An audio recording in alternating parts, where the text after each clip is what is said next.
Ladies and gentlemen, boys and girls, worshippers of all ages, welcome to YouTube. My name is SeaRaptor, and today we're back on the bridge of a Tier 6 aircraft carrier, returning once again to HMS Furious with a battle report. Now, I am really surprised to be here again, let's be honest. Normally I just kind of show you my impressions of one of these ships, and we get on to the other ones in the class. We were doing that with Ranger, we did that with Ryuho, but we're going back to Furious, and there's a reason for that, obviously, or we wouldn't be here. I've discovered some things as I've played more the British carrier line, and this is a really good example of some of that discovery. I learned more, I think, in this 20-minute game than I did probably in the preceding 6 in this ship. You see here, I'm spawning on the south side of Standard Battle Two Brothers. Now, this is the key here. Standard Battle is a big deal. Standard Battle Two Brothers as a bottom-tier aircraft carrier. Now, you're never excited to be a bottom-tier aircraft carrier. I don't care what you're driving, right? However, in this instance, the Standard Battle plays a big deal. Standard Battle games develop slower than domination games. A domination game is very commonly a rush for jockey for board position. We're trying to get on top of caps. We're trying to make sure that we get a lead. We control some area. Standard Battle games, they take longer to warm up. They take longer to get going. And what that means is, very commonly, there are fewer derpy deaths in that 3-minute window. Like, when you go back and look at a domination game, a typical domination game on a random battle, people die constantly in those first 2 to 3 minutes. They're so concerned about getting that early cap, they get themselves killed. But in a standard battle, there's none of that pressure. Everybody relaxes. All of that plays into a carrier's strength. The longer a game goes, the more powerful an aircraft carrier is, the more they can do, and the fewer there's less AA on the board, there's less ships to restrict their plane movements as they try to dodge AA bubbles and everything. Standard battles are great for carriers. So early on, you see here I take out the rockets. I do find their Gepard on this side of the map, but he's got some AA buddies, and I get a really horrible drop-in on him, and so I just call it. I grab the torpedo bombers coming back for this lonely Bayern, who's on kind of all off on the flank by himself. I discover this Devonshire, and you see me here, I turn, I very briefly consider running on the Devonshire, but then, no, I changed my mind. Because I've played Devonshire, and I know her AA suite is not too shabby when driving Tier 6 planes. When going up against Tier 6 planes, I should say. I do take a run in on this Bayern, and he's coming bow into me. Now, I'll say this for British carriers. Their torpedo drop is really handy for these little bow-on maneuvers players like to make, right? Where they turn to come into you because the British torpedoes converge the longer they run. And so that allows you to, if you drop far enough back of one of these guys as they turn into you, chances are you're going to land some torpedoes. Sure enough, I get one there from the bow run. I get my nice broadside hit, a couple in, for some early damage on the Bayern. Now, my hull position is something else that I've been working on as I've been trying to learn carrier. Another reason that Standard Battle is very friendly to carriers. You have a central objective. Your goal is to defend. And so what I'm going to do, and what I've been doing, and when I find myself in a Standard Battle in carrier games, is I'm going to place my hull kind of in the center of the map, probably with some cover, and you can see there's some islands in about G5 and 6 or so that I'm going to jump my hull into, and then I can send planes pretty much anywhere they need to go in order to defend my cap and support my team. And I've got a very central location on the board to do that from, and that's exactly what I'm trying to do. Now, early on, my hull was caught up. There was a couple of battleships nearby, so I literally just stopped and reversed for a bit. Now you can see me. I'm going to make a big archway. I'm going to make a big turn and get set up. I do grab the rockets. We saw the Gepard dropping shells on the North Carolina, so I know where he is now. I know where to look. I come back, and it's time to start chipping this guy away. Down there, nice solid hit there. But this is an example, this engagement here with the Gepard is an example of why rockets are they're not impossible to use, but they're not always the easiest thing to use either, right? Especially when the destroyer player is mucking about in islands. I don't give myself enough lead time right there. That's operator error, so the reticle doesn't line up in time for that second run to be any good. I had a really good first run. My second run was garbage, and then the enemy carrier brought in a fighter squadron, which is why you see me nope out with the final 2 planes there, because I didn't want to lose them. Seeing all of that, I grab the torpedo bombers. Now, my intent here, I think, my plan is I'm going back north. I'm going back on either the Bayern or the New Orleans. Probably the Bayern. He's lagging a bit. You can see him there kind of all by himself over on the 2 line. I don't quite know where the Devonshire is. But then you can see in my HUD there, I get the notice that I've been detected. Well, where's this? Oh, the Rangers got some dive bombers on the board. All right, so I pull those bombers back. I focus up my AA. Going to contribute to my team defense here a little bit. He's coming in, it looks like, on the North Carolina and the Dallas. And I figured, why not? I'd help out, get some cheap plane kills, and try and help my team out while I'm getting my hull into position. Now, I grabbed the rockets again, and my team has just done a huge solid. Look at that. They put a massive hit into the Gepard there. But he's backing up, so he's going to have island cover from my rocket strike. This is where the rocket reticle is really infuriating, because it does not interact well with islands. This drop right here, I fat-fingered it. I was anticipating the reticle being wonky, because it does weird things when it comes around the backside of an island like that. And I completely just flubbed that drop like, yeah, that's all me, baby.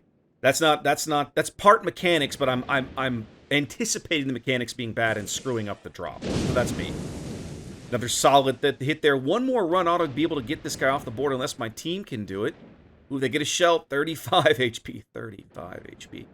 Come on, guys. Get him. Don't make me do this. Don't make me waste my time with this. Nope, we're going to have to do it. All right, well, fine. That's a kill for me. And incidentally, the first kill my team has managed today. Now, all the Tier 8 battleships are on the other flank. And now that the destroyer is off of that side of the board, I come into chat and I tell them, okay, guys, I cleared the destroyer out. Now get off your butts and get in there, right? There's a sign-off. There's a North Carolina. There's a Dallas. Like, go. All right. So now I have to start turning my attention to try and shore up this other flank.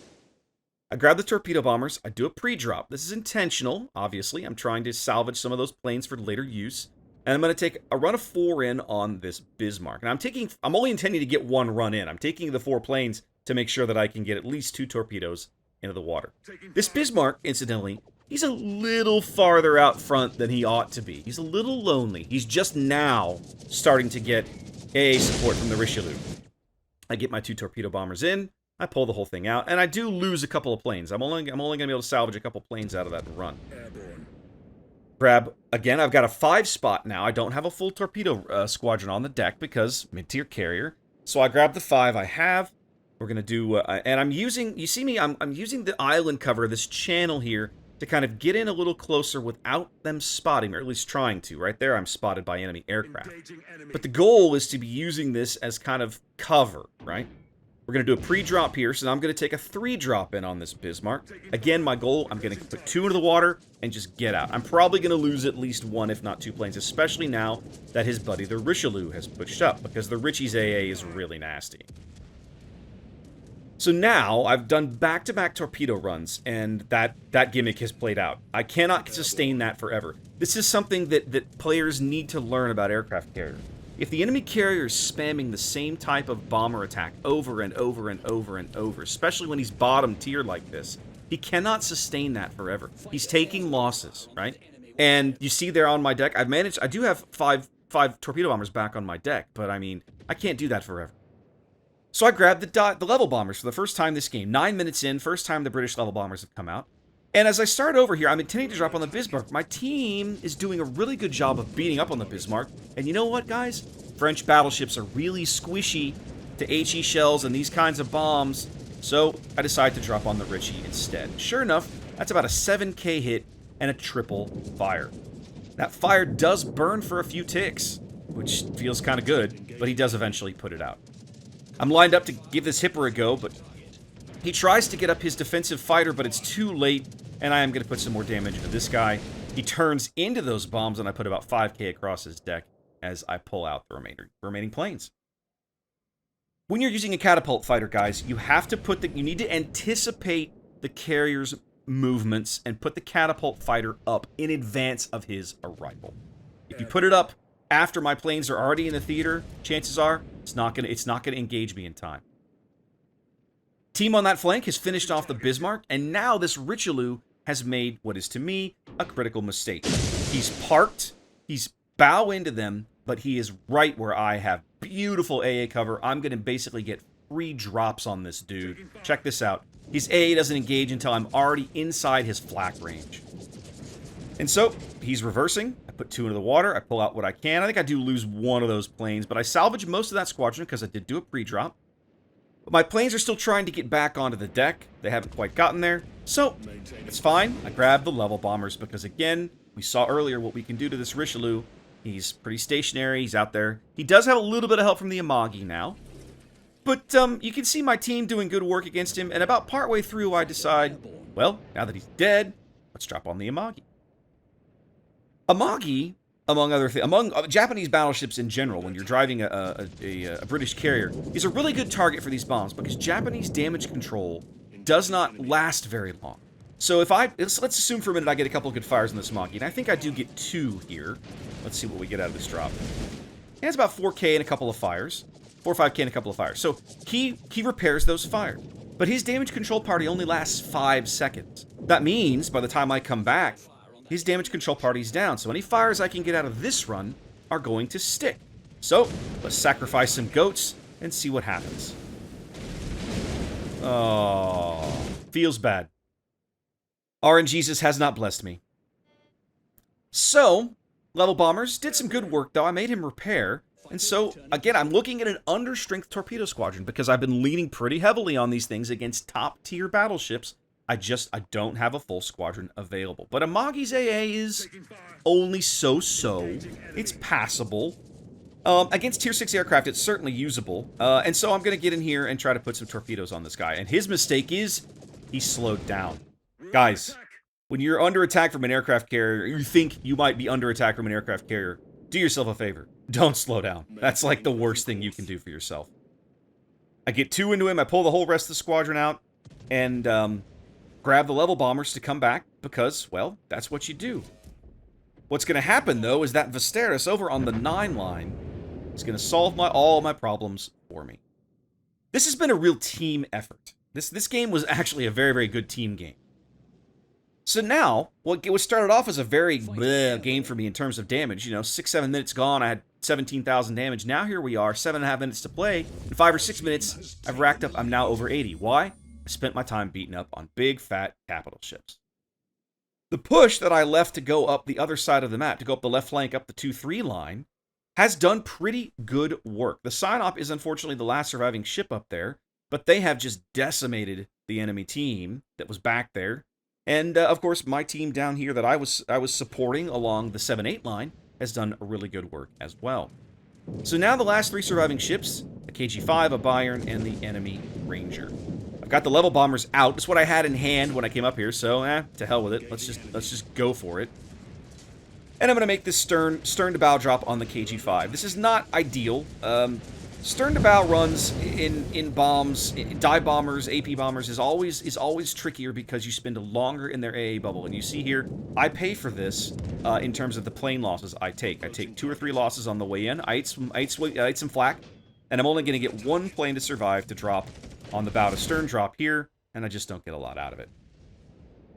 I probably should have not made that drop. I probably should have cycled those back, grabbed the torpedo bombers, something like that. Speaking of torpedo bombers, you see here, I just grabbed the torpedo bombers, an understrength squadron again, but if you notice my HUD, I just picked up what would have been my 6th bomber. So one of the things that I learned playing this game is that every now and then, especially if you look at that, if you're close on being able to field a full squadron, maybe hit Alt. The Alt key is what shows you how long until your next plane respawns. And have a check and see, maybe sometimes it's worth waiting. If I had waited literally 10 more seconds, I could have taken a full squadron out. That would have been worth it. 10 seconds is not going to decide this game. So it would have been better to do that, take out the full squadron, and be able to get more drops on these guys. But instead, I'm taking the 5-drop in. And I might have considered a pre-drop here, but I didn't. For whatever reason. I don't know why. Again, the KG-5 is trying his little bow-in maneuver, so I'm going to drop a little farther back, right about here, I think. Yep, about 2 clicks back. And that's going to leave him with a lot of bad options, because those torpedoes are going to converge on him. He does take 1, and that leaves me the ability to come in for the broadside drop here, get 2 more into the water. and pull out what I can. And that's probably the last torpedo salvo I'm going to get in this game, because I've leaned so heavily on the torpedo bombers that they are sucking wind. You can see there I've only got 1 in reserve. I'm only going to put about 3 or 4 back on the deck. It's going to be a bit. He's going to flood for a bit. He puts it out and starts to repair. But my friendly schoolers over on the 8 line is starting to take him under fire and do mean things to him as well. That flood, by the way, is the first flood I've landed all game. 14 torpedoes, 1 flood. But the British level bombers, finally here, the last run I'm going to take them to this game, they have finally shown up to play as we get not many pins, but 2 big old fat fires on that KG, and we know his DCP is down. We watched him use it on the torpedoes. If you're able to go in on the same target repeatedly with the torpedo bombers and the dive and the level bombers on Furious and Implacable and some of these ships as a bottom tier carrier, you can do horrible things with damage over time effects. You see there, look at that, a triple fire on this Bayern, and he does not seem to have the ability to put it out. The key right there coming into the cap just slaps him hard, and my fires are still burning, and yeah, he's I'm gonna bag him. Oh, no, I don't. That's right. He puts it out on 190 HP and the Scores gets it. Ah, well. It would have been kill number 3, but that's okay. So I do manage to scrounge up a partial flight of torpedo bombers here. I've got 5 bombers to put down range. As we now know where the enemy carrier is, you see him there over on the 9 line. This Viserys decides he's going to get in his face and try to kill him. But that Viserys only has about 1,000 HP. The enemy ranger does manage a danger close drop there and put a torpedo into him. And the Viserys doesn't get anything out of it. Looks like he might have gotten some gun damage in. But just like the Richelieu, I'm going to have great cover for this drop. This ranger has no idea that I'm here, but more importantly, his AA has no idea that I'm here until right now. And I've got just enough room to put those torps into the water to get them to arm. And he's going to eat both of those. So one last nice solid hit here. Yep, nice 10k into the Ranger. Ranger's torpedo protection, it's not like dealing with battleships, right? I got about 4 to 5k out of each of those torpedoes. You don't usually get that out of mid-tier battleships. Speaking of mid-tier battleships, my remaining battleships are doing good work against this guy. I am going to put these torpedoes into the water, but it's not going to matter. The friendly Schoolers is going to clean him up right here at the very last possible second, right as my torpedoes might have given me the kill for the game. And so here we are, guys. I came in a bottom-tier carrier where I rack up 130,000 damage. I was shocked at this result. And what's interesting is, as you go through these screens, you're going to see even the DOT damage was not extreme. I had some, yes. But it was, I think one of the things about British carriers, yes, you want to be trying for the DOTs, right? You absolutely, because that's where you're going to find a lot of your damage, I feel like. But if nothing else, putting that pressure on enemy capital ships forces them to burn them, and then your team has the opportunity to come in and do this. I wonder in this game, as an example, that Scores over on the 8 line, how much damage did he get because I kept forcing DCPs out of the Richelieu, the Bismarck, the Amagi, the KG5, right? The Bayern. How much? I'm curious. We'll never know, right? There's no way to quantify it, but it is noteworthy to realize that is an important kind of team gameplay aspect of how you need to be using a British aircraft carrier. Anyway, guys, I'm particularly proud of this game. I feel like it showcases that I am getting better. I'm certainly not the best carrier player in the world, but an old dog can still learn new tricks in World of Warships. Hope you enjoyed that one. Be safe out there. Wash your hands, and I'll catch you next time.